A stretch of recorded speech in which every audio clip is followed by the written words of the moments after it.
3۔ السلام علیکم ورحمۃ اللہ وبرکاتہ۔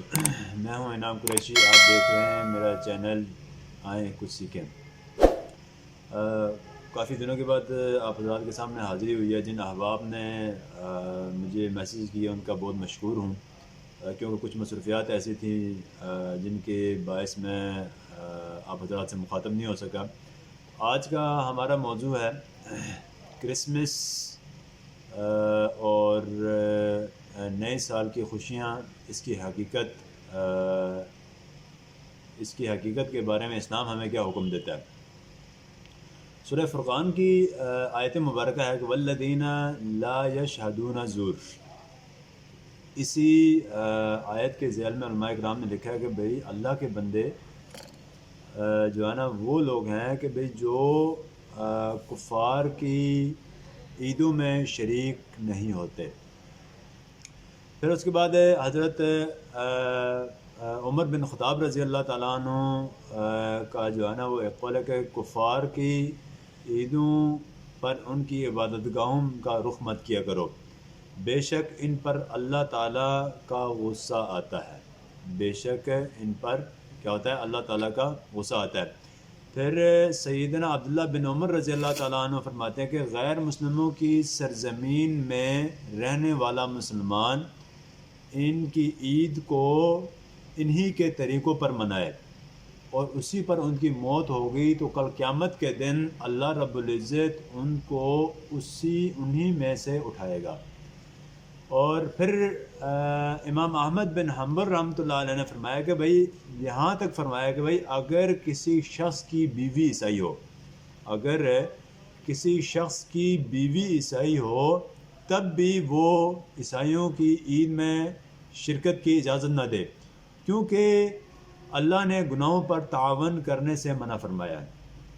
تو یہ مختلف اقوال بھی ہیں، اور آپ حضرات کے سامنے یہ ہے کہ بھئی احادیث مبارکہ میں بھی جو ہے نا وہ اس طرح کی ایکٹیویٹیز غیر مسلموں کی خوشیوں میں یا اس طرح کے اس میں جو ہے نا وہ عبادت، جن کو وہ لوگ عبادت سمجھتے ہیں، ان میں شرکت سے منع قرار دیا گیا ہے۔ تو اس کے علاوہ اگر آج کا کوئی بڑے بڑے جبے والا، بڑی بڑی دستار والا اگر جو ہے نا وہ ان کو گلے لگا کر مبارکبادیں پیش کر کے وہ کہتا ہے جی اس سے کوئی حرج نہیں پڑتا ہے، تو میرے خیال میں اس کو اپنی فکر کرنی چاہیے۔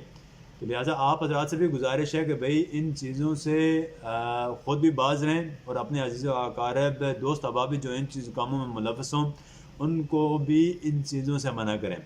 اور دوسرا چیز یہ ہے کہ بھئی نئے سال کی خوشیاں منانا۔ بھئی ہم مسلمان ہیں، ہمارے نئے سال کا آغاز محرم الحرام سے ہوتا ہے، ہمارے لیے نئے سال کا آغاز محرم الحرام سے ہوتا ہے۔ بالفرض چلیں بھئی ہم بھی اس سال کے انہی سالوں کے مطابق چلتے ہیں، تو بھئی اس میں یہ ہے کہ ایک سال ہماری زندگی سے کم ہوا ہے، تو ہم لوگوں کو چاہیے کہ بھئی ہم لوگ اپنے اس سال میں جو کمی کوتاہیاں گناہ ہوئی ہیں ان کی طرف دیکھیں کہ بھئی ہم جو گناہیں خطائیں ہوئی ہیں اس پر اللہ رب العزت سے معافی مانگیں، اور آئندہ آنے والے جو نیا سال ہے اس پر ہم اچھے اور نیک اعمال کرنے کے بارے میں سوچیں۔ تو اسی میں جو ہے نا حضرت عبداللہ بن مسعود رضی اللہ تعالیٰ عنہ فرماتے ہیں کہ بھئی مجھے کسی چیز پر بھی جو ہے نا وہ شرمندگی محسوس نہیں ہوتی سوائے یہ کہ ایسا کوئی دن گزرے جس دن میرے عمل میں کوئی اضافہ نہ ہو اور وہ دن اسی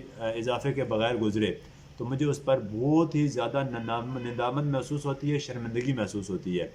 بھئی ہمارا پورا سال گزر جاتا ہے، ہماری زندگی میں سے ایک سال بھی کم ہو جاتا ہے، تو ہم لوگ جو ہے نا نیو ایئر یا جو ہے نا نیو ایئر نائٹ کے حساب سے فحاشی اور اوریانی جو ہم لوگ ہمارے دیکھنے میں آتی ہے، تو ان چیزوں میں ہم لوگ جو ہے نا ملوث ہو گئے ہیں۔ بھئی یہ غیر مسلموں کے طریقے ہیں، ہمیں ان لوگوں سے چھوڑ دینا چاہیے۔ اللہ کے محبوب صلی اللہ علیہ وسلم نے حدیث مبارکہ ہے کہ بھئی جو جس قوم کی شکل و شبال مشابہت اختیار کرتا ہے تو اللہ پاک، یا جس قوم سے محبت کرتا ہے تو اللہ پاک کل قیامت کے روز اس کو انہی میں سے اٹھائیں گے۔ تو میرے بھائیوں ان چیزوں سے، ان خرافات سے بچیں، خود بھی بچیں اور دوسروں کو بھی جو ہے نا ان سے بچائیں۔ اللہ پاک ہماری دنیا بھی اچھی بنائے اور آخرت بھی اچھی بنائے۔ السلام علیکم ورحمۃ اللہ۔